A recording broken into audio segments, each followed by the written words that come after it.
This was the deadliest hate crime committed on U.S. soil in 50 years, in nearly 50 years, by an affiliated white supremacist. And the day of that Sunday, I was right outside, and the fortunate forgetfulness of my daughter allowed us to be a little bit late. But with that said, my mom, who was also inside the temple at the time, she was safe across the street in the bowling alley, command post. And when I found her, she just basically told me, you know, you got one thing to do. Make sure your father's all right. The news of that, us getting that news came here about 10 o'clock that evening, so 12 hours later. Meanwhile, during that entire time, congregations that were getting out of their Sunday worship came where the command post was all set up. And as they got out, they didn't need to do this, but they came together, and this was the first time that I seen a response like this with my own eyes. I seen Christians, Muslims, Hindus, Sikhs, you name the religious affiliation. And it started off with 100 people there, 200 people there, 400 people there, 1,000 people there. Media crew covering it.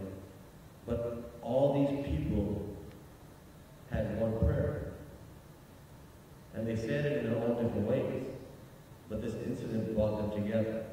Now what I ask is that an incident like this doesn't need to happen for us to be brought together. We can be proactive.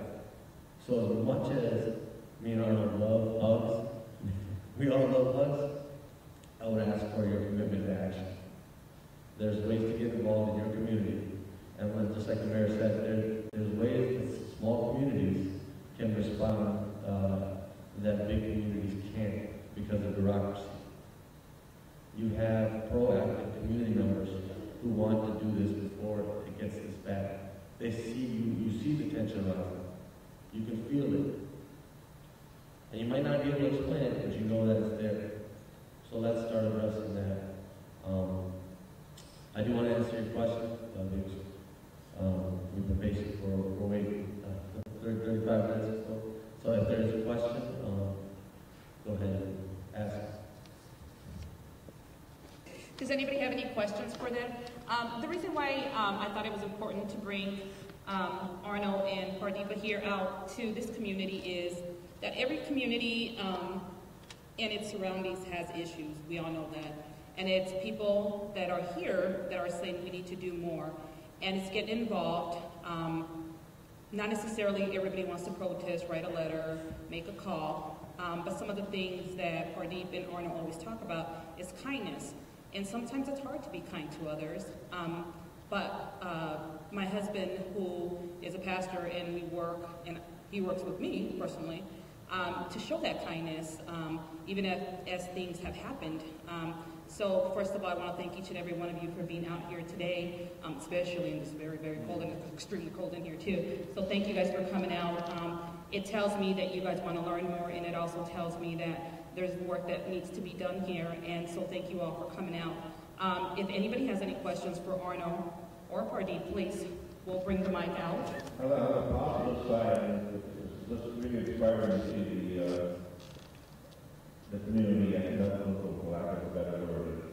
A lot of people have to know how easy it can be able to empathize, but on the depressing side, there's still this insane culture of worship. And since this into mass shootings, and it just doesn't seem like there's any that's the kind of people that will be wanting to take the lives of the people that they can. Just the same. In the United States, we have a pretty unique situation as far as you're going to use that term, the developed world, first world, what have you. We have more guns in this country than people. There are over 300 million guns in the United States of America. It is logistically just not feasible for them all to disappear. There are all kinds of logistical, practical issues none of that is an excuse for not taking action. Personally, I think that we need to take guns a lot more seriously in this country than we do. I was raised shooting guns. My dad is a certified gun nut, as is my brother. I've fired firearms since I was big enough to hold one. And throughout my life, my father, who was a big proponent of the Second Amendment, also made sure that I took guns very, very seriously. And I still do, and I don't think we do as a society. So that's where I think the conversation needs to begin. And it's very difficult to have conversations about the Second Amendment. It's difficult to have conversations about the First Amendment. It's difficult to have conversations about race, about gender. And that leads to what we've already been talking about, is that in order to have these difficult conversations, we have to create a space for those conversations to happen. And the way that I believe we can create that space is through the practice of kindness, the practice of compassion, the practice of forgiveness. If we don't start there, there's no possible way we're going to have any kind of constructive conversation about guns or any other divisive topic. So that's why I think it's not just important, it is vital, it's a prerequisite to cultivate those noble aspects of our humanity in order to address these issues. Because if we don't, all we're doing is just taking shots back and forth, drawing lines in the sand until they become chasms, and that's why I believe we haven't made any progress. Very well said, thank you. Thank you, sir. The film was excellent. It's very, very moving. I wanted to ask what programs have been successful in communities such as Oak Creek, and in particular, I want to know whether you're getting some school districts to develop, as part of their curriculum, programs for tolerance and understanding, kindness, and forgiveness. So, Greek, before this, many people didn't even know who Sikhs were, quite honestly. And I don't know how many people reached out and were like, we just went past the temple, we didn't know what you guys were about, we know what you believed in. And I think it starts there as far as like educating ourselves onto like who people are, really just playing out education. Schools and teaching empathy, I think that's the utmost importance right now. Teaching social skills. We're teaching subjects too, and those subjects don't matter as much if we don't teach some of these caring skills. So as far as like schools look, I think schools need a complete overhaul anyways. Moving forward, we're moving forward with about 7 billion people on the face of this earth, and counting. So if we're not practicing kindness, compassion, forgiveness, positive identity development, not only how are we going to look to each other, but how are we going to look to the environment? How do we look to the resources that we're taking advantage of moving forward? So overall, we need a overall. It's got a nice ring to it. As far as our Serve to Unite School program goes, we've been very fortunate to run this program in Milwaukee Public Schools and elsewhere around the nation, around the world, since April of 2013. We've worked in maybe 40, 50 schools since then with thousands upon thousands of students.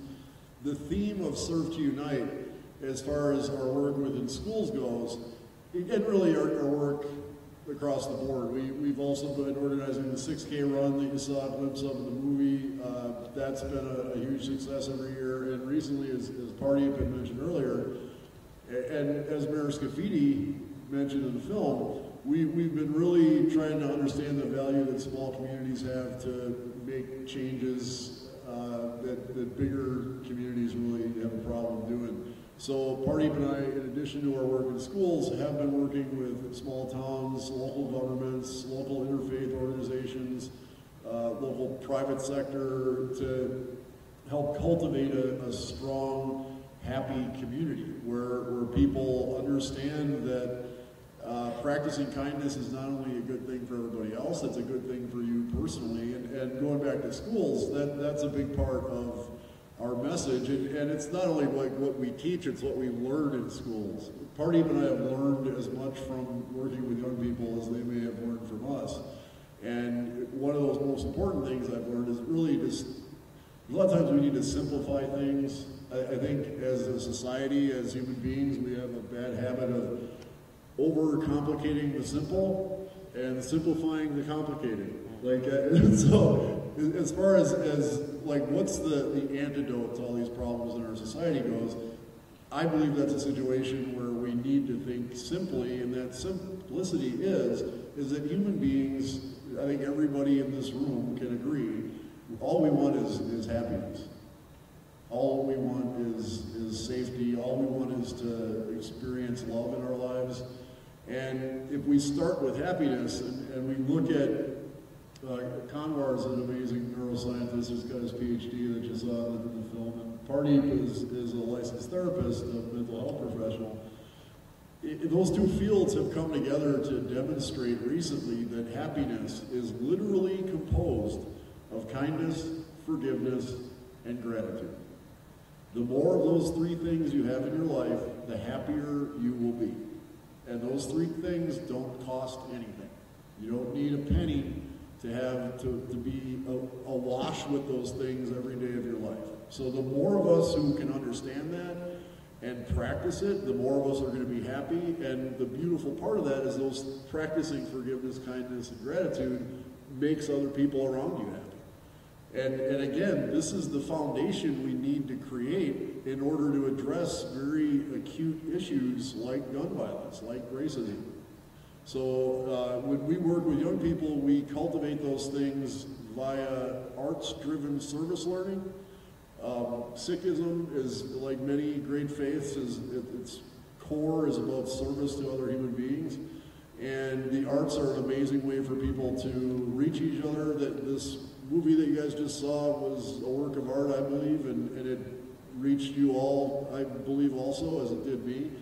And the third component of Serve to Unite, along with the arts and service learning, is global engagement. So we connect our young people with really amazing peacemakers from all over the planet, all of whom have stories every bit as amazing as mine or Pardeep's, and all of whom do amazing work. So with those three areas, we guide young people as they guide us to practice the components that build happiness and success in our society. And the more people who are able to achieve happiness and success, the fewer problems we're going to have, and the more well-positioned we are in order to address contentious issues. My question has to do with how to motivate people to open their eyes and be aware of things that are going on around them, and to get them talking about these issues of racism and all kinds of discrimination. Do you think it takes a large-scale tragedy to motivate people, as you know what happened here in this case, or Charlottesville, or things like that? It seems to me that what happens is these things happen, and then everyone's all worked up for a while and they're all over Facebook, and then everyone kind of goes away. But sort of the kind of quieter tragedies that are going on sort of all around us on a day-to-day basis, people that are suffering because of racism, people that are suffering, you know, in other ways. How do we motivate people to act on those kinds of issues? We are making lists here tonight that are from a small community nearby. We try to work on issues of racism in our community, trying to raise awareness, trying to educate, trying to motivate the school district to do things, trying to motivate other institutions and communities to do things. And it's very challenging to get people to do anything other than like us on Facebook and show up at a few events. What's it going to take to move people? You said in Pardeep that people have numbed themselves or seem to numb themselves to these kind of big events. I think people are kind of numbing themselves also to the everyday suffering that's going on all around us. And it's not so much that we're not really trying to reach the sort of the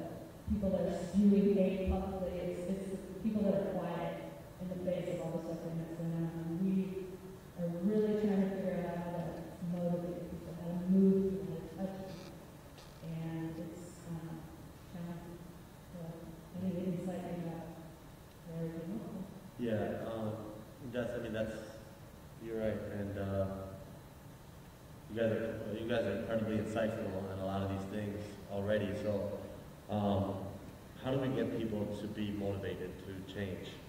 So luckily, I'm in behavioral health. That's kind of my thing. And a lot of times we say that, it takes tension. But we don't want the tension to be so traumatic that somebody doesn't recover, because we're facing that as well. Being aware to the point that we're overwhelmed causes inaction as well.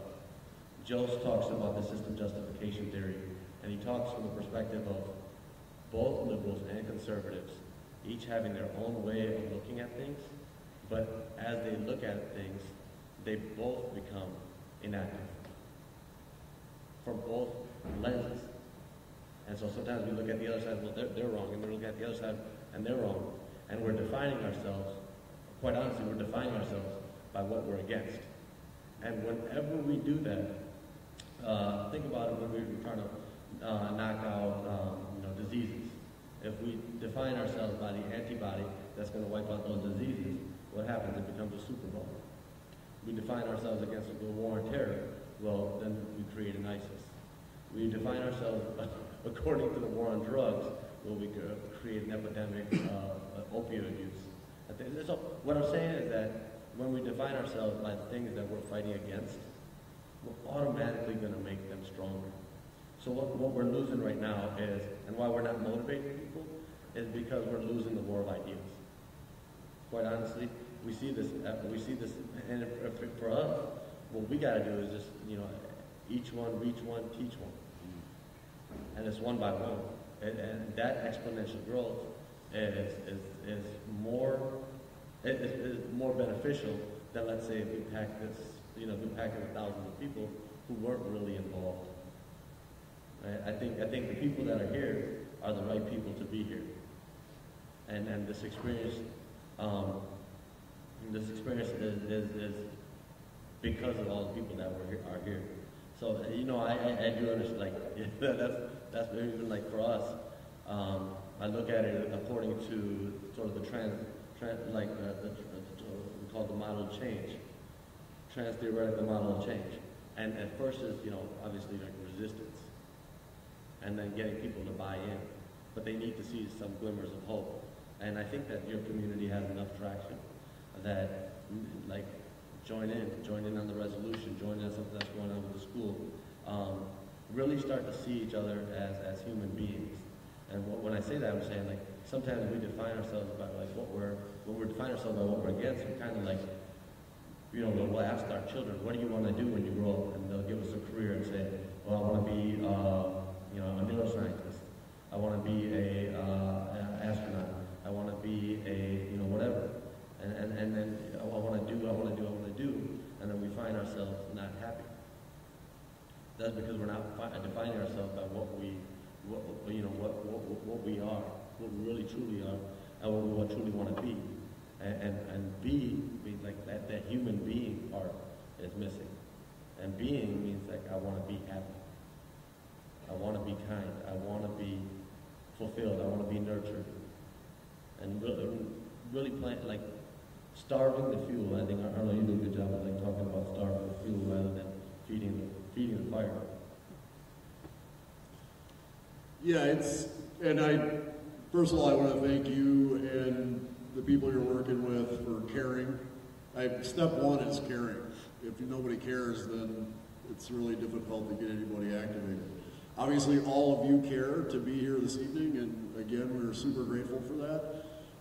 I think when we're talking about reaching as many people as we possibly can, what's to me really important is to think about what beacon are we using to reach them. So lighthouses have been kind of antiquated by GPS and things like that now, but for thousands of years before GPS, when ships were at sea or in a big giant lake, there were lighthouses on land, basically just some kind of big lamp that would either tell a ship stay away from here, or this is where you want to end up. And the brighter the lighthouse was, the farther away the ships could see it from, the more ships could orient to it, the more the light would show through fog and bad weather, So you want that lighthouse to be really bright, and you want every ship to be able to see it. What's happening in our society now, and I think this has always happened, but it's amplified now by social media and other ways to silo what we're thinking, is that from my perspective, maybe from my political beliefs, I find what I think is a great lighthouse. And I think everybody needs to orient to this lighthouse. And I start building it up, and I start yelling, here's the lighthouse, everybody look to it, everybody go to it. But because that lighthouse is built out of my subjective political opinions, people who don't share those opinions can't see the lighthouse. So there's no way that they're going to orient according to what I'm trying to get them to do. What I've found very effective in reaching people across the political spectrum, across ethnicities, across religion, nationalities, are these like core components of what makes our human experience an amazing thing. Compassion, just bearing witness to people's suffering and doing it without judgment. That reaches people of every political persuasion. I've been doing this for 8 years, and I've had Republicans support me, I've had Democrats support me, and to me that's a measure of success. Personally, I'm pretty progressive politically. I'm probably like moderate center-left kind of person, but anytime I start cutting myself off from other people because of their political beliefs, that's on me.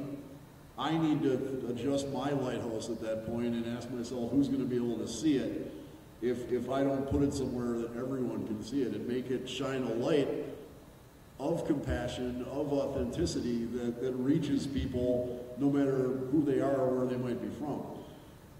Party and I do prevention of violent extremism through our Serve Unite program, through our talks, through our books.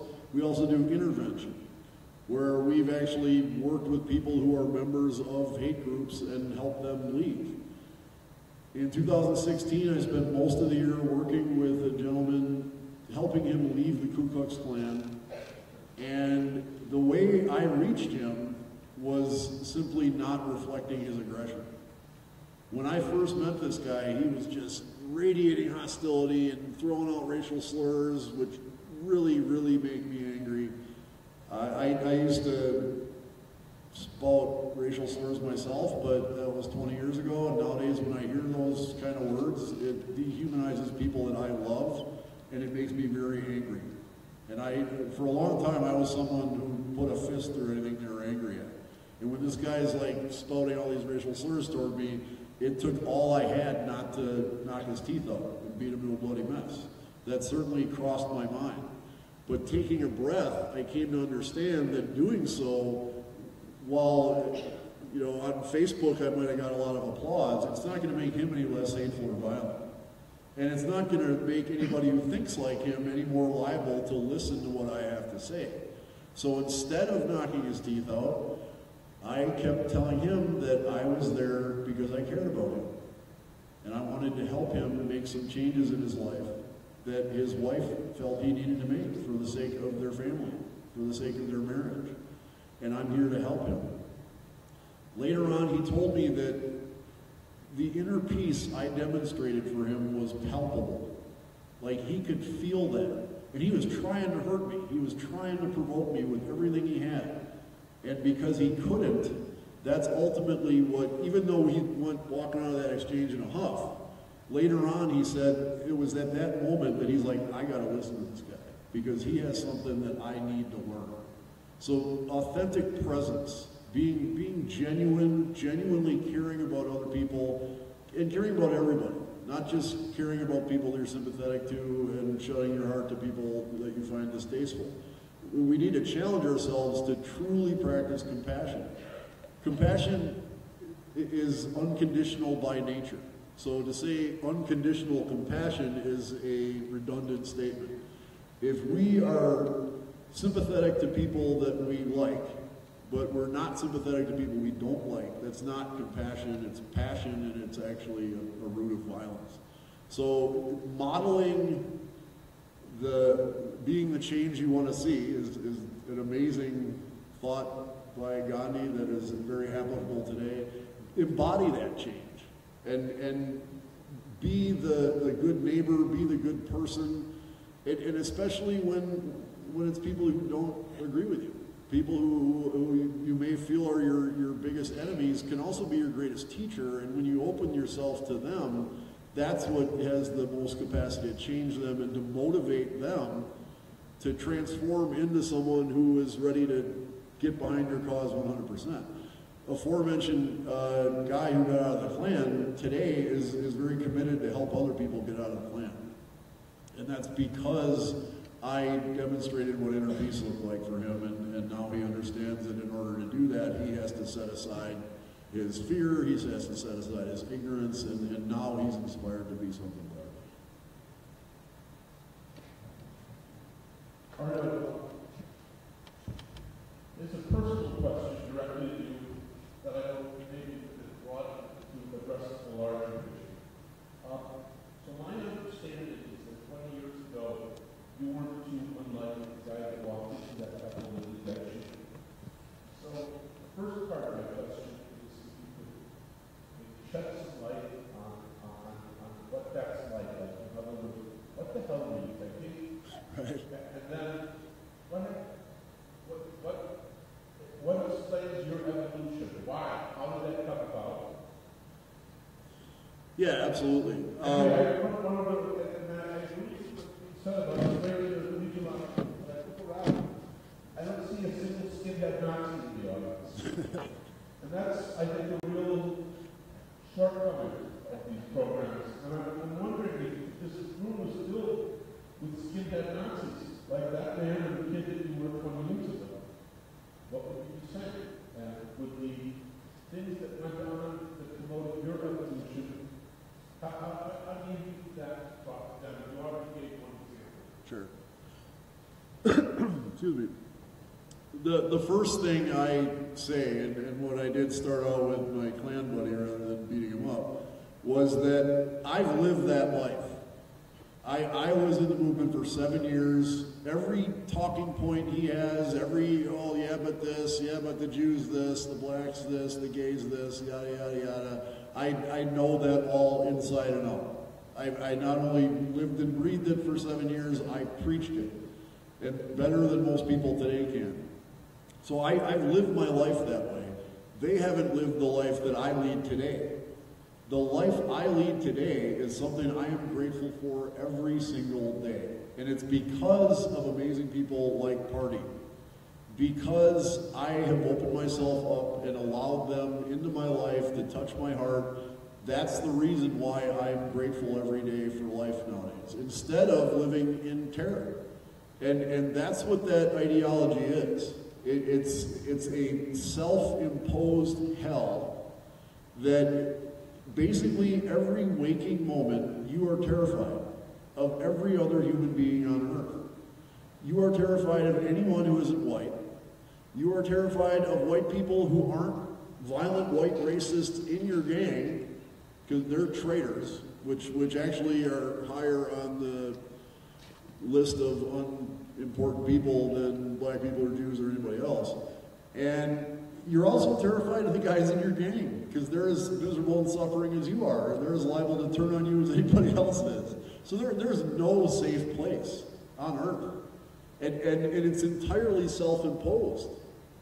There's little shreds of truth in that, little factoids that are taken in and spun to whip yourself into this frenzy of terror of all life on earth, of everything around you. And what happens when you practice things, the reason why practice shapes human life and shapes our abilities is because practice brings about familiarity.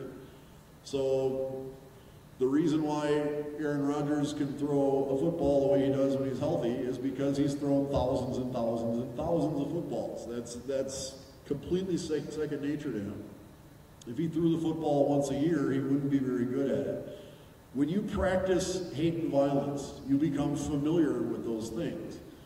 And that familiarity not only makes you unfamiliar with love and compassion and kindness, all these things that we keep coming back to, it makes you repulsed by them.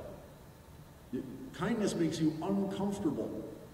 There were times during my days in the movement, and speaking of how I got out, I was very lucky that numerous times in that 7-year span, there were people that I claimed to hate who refused to be subject to my hostility and instead treated me with kindness. And every time that happened, it royally messed me up. That there were honestly times where I ran away from a nice old black lady at McDonald's who said I was a better person than what I was doing. Like, I ran. That's how uncomfortable it made me. And I wished I could, like, extract that singularity of humanity from my experience, but the human psyche doesn't work like that. Our psyches don't work in terms of subtraction. Once something happens to us, it is part of our experience from that day forward. You can't erase it, you can't extract it, it's always there. And I spent so much energy trying to deny these personal face-to-face experiences I had that indicated everything I was trying to believe was nonsense, that I became so exhausted I was looking for an excuse to leave after 7 years. I also tried to kill myself twice during that 7-year span. The second time, and almost successful time, was a week after my daughter was born. I just about took my left hand off with an EK combat dagger, which is a knife about that long with a blade like that you can shave with, and I just about took my left hand off because I came home wasted, covered in somebody else's blood, and my girlfriend was letting me have it, telling me what a horrible father I was.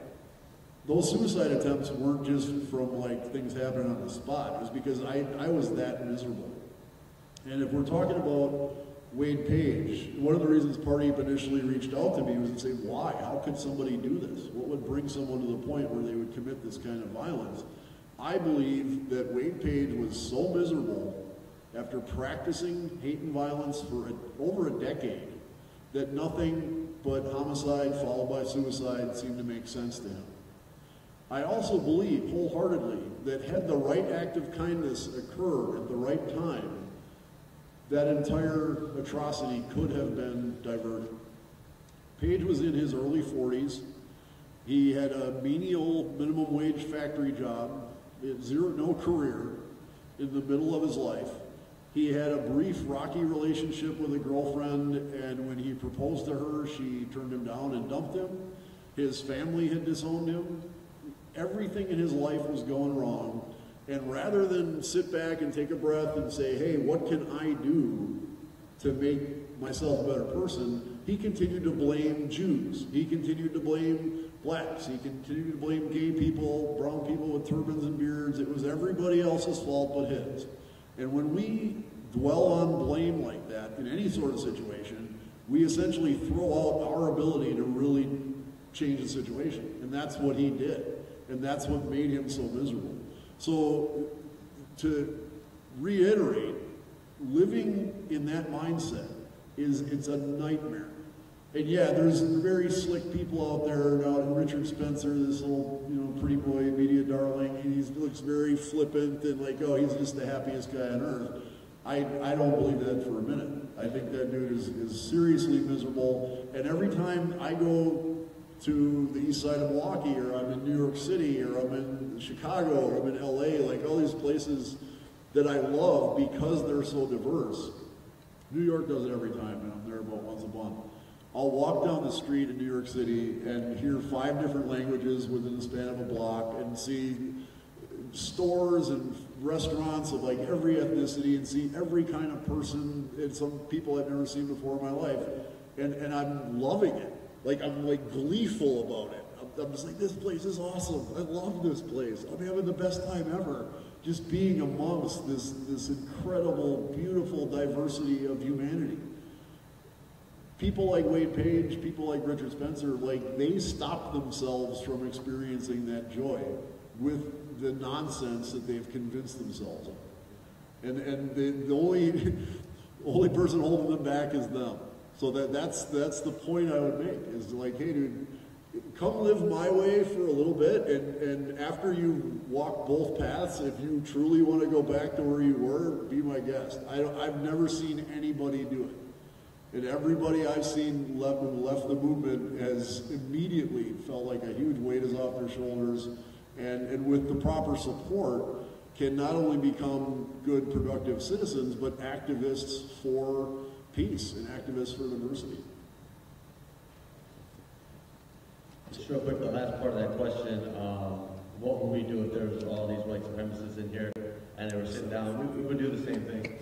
The message wouldn't change for anybody. And I think what we need to understand is that the human journey is that in each of us, including us, including every man, woman, and child, there is good and there is bad.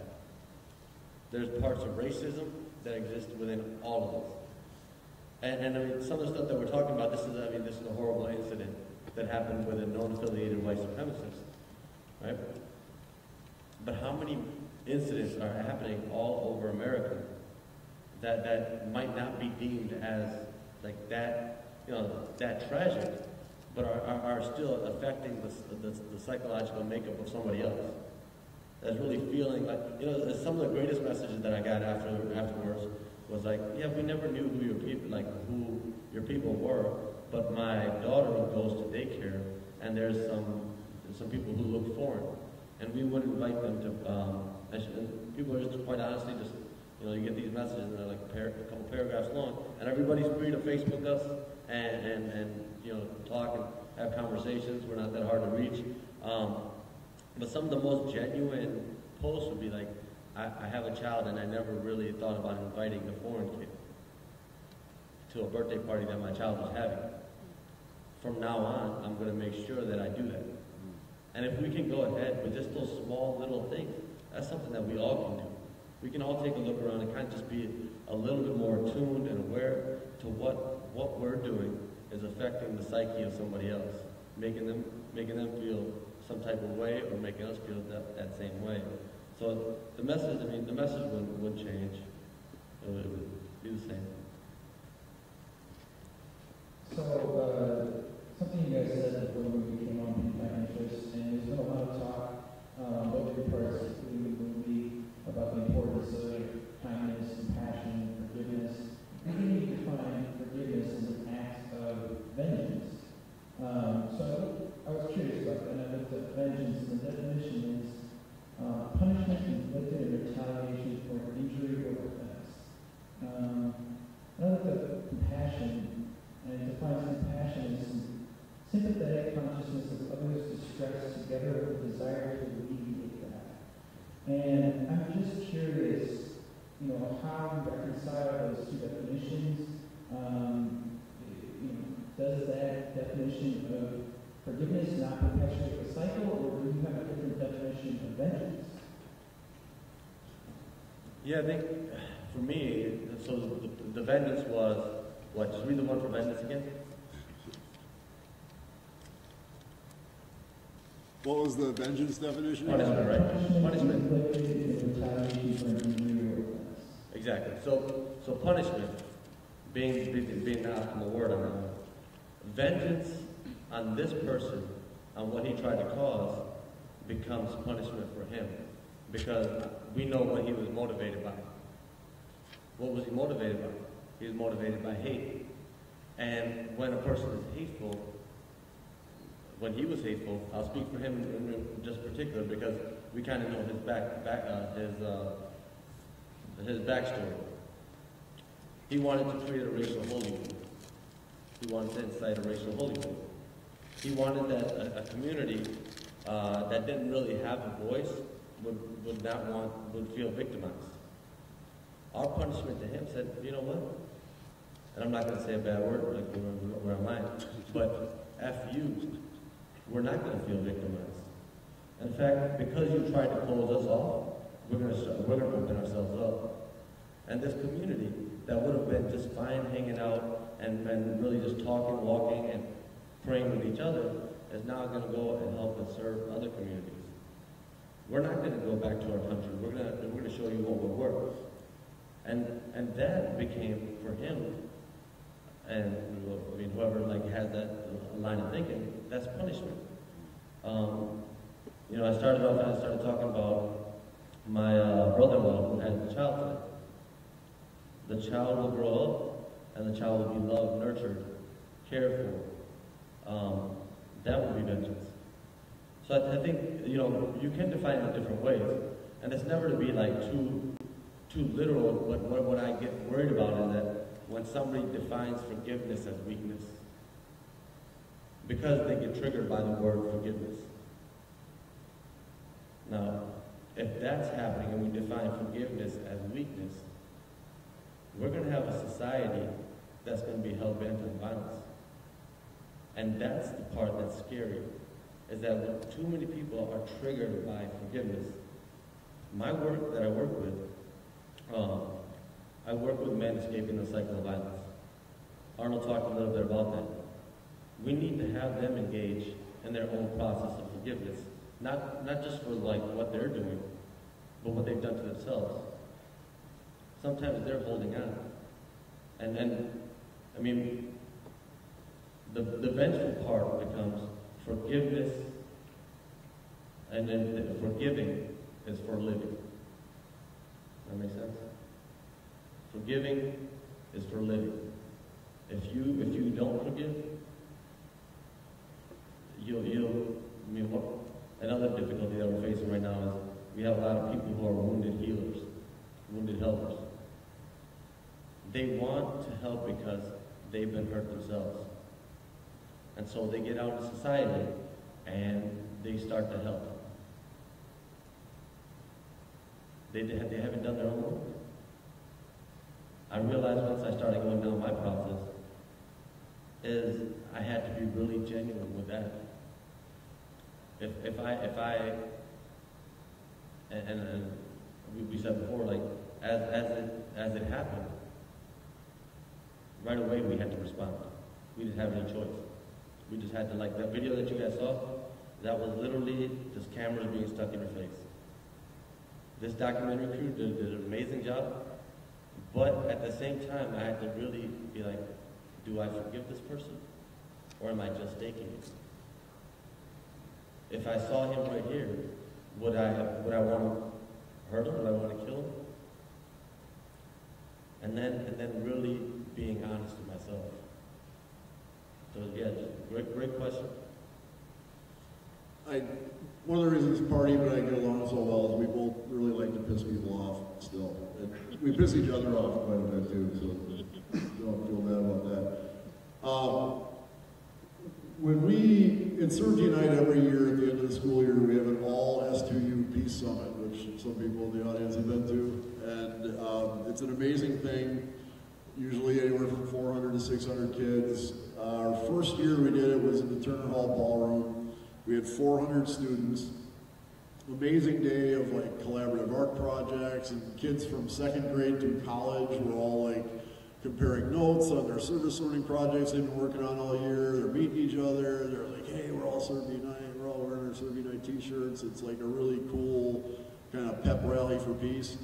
The pinnacle of it was at the end, we had our students from Escuela Fraternity, who were second and third graders. And they were up on stage like this, and the audience was 400 other students all the way up through college, middle school, high school. And our fraternity kids were like, if you know Escuela Fraternity, this is like diversity in action. It is one of the most diverse schools in Milwaukee. It's a really beautiful thing.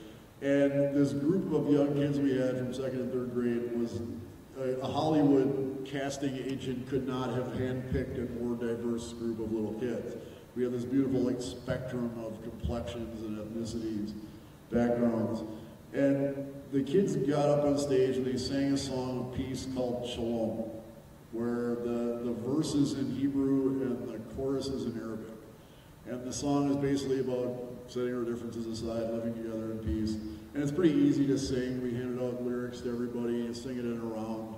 And before too long, the second and third graders had the entire room of all these kids singing this song together. And then it kind of got a life of its own. And it was like at the end of the day, and we're like, okay, well, the buses are here, we're gonna go. We had to like literally pull the plug on this song happening. But as the song was happening, I'm watching this happen, and I'm thinking to myself, this is a white supremacist's worst nightmare. This is vengeance. We are bringing young people together to see the humanity in one another, to love each other, to work side by side, to solve our problems in society, to not fear each other. That is punishment to a white supremacist. Interestingly enough, it's also punishment to the so-called Islamic State. It's punishment to a political extremist from either side. That defying all of the fear that they're trying to cultivate is a punishment. And to me, I think it's a very valid definition of vengeance. I really appreciate that question, though, because it's very thoughtful, and we're gonna carry that with us. My job nowadays is to psychoanalyze my past and Monday morning quarterback my entire life. So I write books about it. I talk about it. I look back at my childhood and I go, well, what was the problem? Where did I go wrong? I, on paper, had a pretty idyllic childhood. I grew up in Mequon. By Mequon standards, my family was pretty broke. My friends were all the rich kids, but by world standards, we were incredibly wealthy.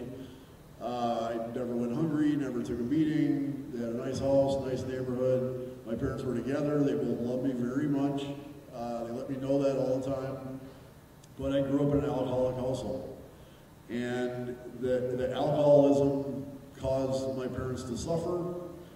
That caused me to suffer as a kid. And we do workshops on this topic all the time. Hurt people. It's never an excuse, but it's a reason. That's where all violence comes from. It comes from suffering. And even though I had a childhood that literally billions of children would have happily traded childhoods with me, the suffering I was going through didn't hurt any less. There wasn't any less poignant because of what other people may or may not have been going through. So I started lashing out at other kids at a very early age. I was a bully on the school bus as early as kindergarten. I got a kick out of that. Like I said, I like to piss people off from day one. And I developed a habit for causing trouble. I got stimulation from that. That was my drug. And like any other kind of substance abuse, what gets you off that first time, 10 times later doesn't do anything. So you got to keep escalating it to get the same kind of rush. So as I grew older, I started getting in fights on the playground. I started getting in fights in the street, got involved in vandalism, breaking and entering, stealing things. When I was 14 years old, I started drinking myself. The first time I drank till I passed out, and I drank like that for another 20 years. And by the time I was 16, I was very familiar with violence. I've been violent since I was a little kid. I convinced myself I like to fight, and I like to get hit, and I like to hit people. I liked the fact that people were afraid of me, and not just other kids, but teachers and adults were afraid of me. And I really believe that every single human being on earth who was ever a teenager, ever, has had at least one moment in their life when a parent or a teacher says, you can't do this. And you're like, oh, I hate you. And fortunately for most people, that just happens and it passes. And sometimes it's never even vocalized. But for me, that was just another part of the rush. So I was like, oh, I hate you, and I hate the teachers, and I hate the school, and I hate Mequon, and I hate cops, and I hate the government. I hate. It was all just more adrenaline for me. That's when I was 16, I heard white power skinhead music that told me the reason why I was feeling all this hate was because my people were under attack because of this evil Jewish conspiracy to wipe out the white race that's been going on for thousands of years, and all the non-white people were part of it. And I had to fight for my people. Otherwise, we'd be wiped out. We'd be exterminated. It was a very drastic, very melodramatic, and urgent. And for a kid, as I vocalize that now, it sounds as ridiculous as it sounds to you. It's obscenely stupid.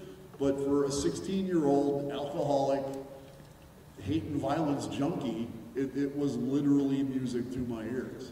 Plus, it really pissed people off. That was probably the biggest attraction to it to me, was that people were repulsed by swastikas. And so that's how I got involved, was for kicks, for thrills.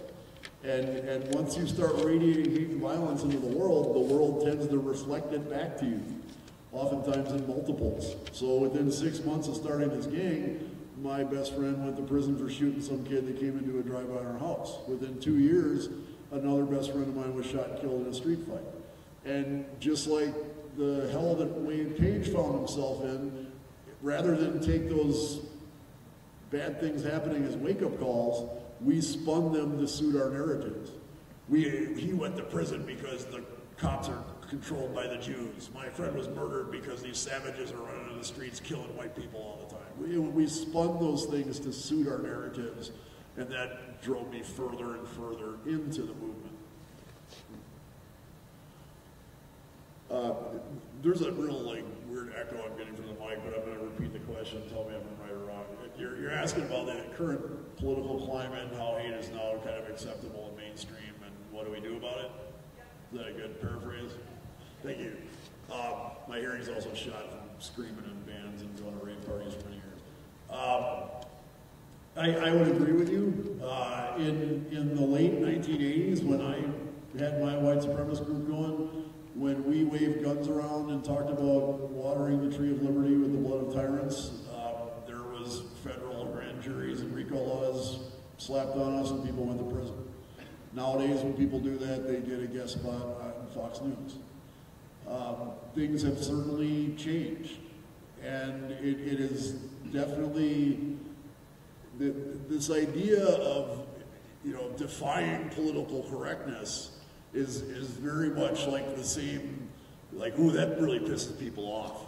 I like to piss people off. It's what a swastika was to me back then, is people going around and shouting Merry Christmas to people today. And it's like you're expressing some kind of hurt that you're going through, is the way that I look at it. And so first and foremost, we can't let people who are doing that accomplish their objective of making us hate them, because then we're screwed. Then we got nowhere to go from there. To me, what I think is most important in today's political climate is to demonstrate that all of the fear that politicians who cultivate fear depend on, demonstrate that fear is unfounded. That's the best way to take the air out of those sails. Is to say, and I do it all the time. I work with amazing Muslim people from all over the world who I've learned so much from, and many of whom risk their lives as we speak to keep us safe from violent extremism. And this idea that all Muslims are terrorists and that we need to be afraid of Muslims it's just completely unfounded. So let's find ways to demonstrate how unfounded it is. Serve to Unite last year partnered with the Muslim community in Milwaukee, and we organized a food and clothing drive for homeless veterans. And among a number of mosques in Milwaukee over a period of a couple months, they gathered so much food and clothing and sanitary items for homeless veterans that it took me and Party, 6 of our students, 4 people from the mosque, 2 parents, and 1 guy from Veterans Outreach, Wisconsin. It took us all about 20 minutes to load it onto a truck. Those actions speak so much louder than any kind of words ever do. So when somebody's like, yeah, all Muslims are terrorists and they hate America. All right, I'm happy to talk to you about that right after I get back from the mosque to pick up the 2 tons of food that they gathered for homeless veterans. By the way, what have you gathered for homeless veterans? Oh, I see. Maybe you should follow the example of the mosque. That service is such a powerful action to take, and I think the more of us who take that action of service, find causes that everybody can get behind, and then come together and work to help those causes, that's the greatest blow we can deal to this kind of critical mass of fear that's going on.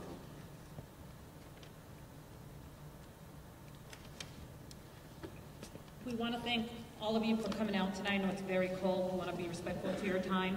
We want to thank our speakers, Arno Michaelis and Pardeep Kalika, for being out here.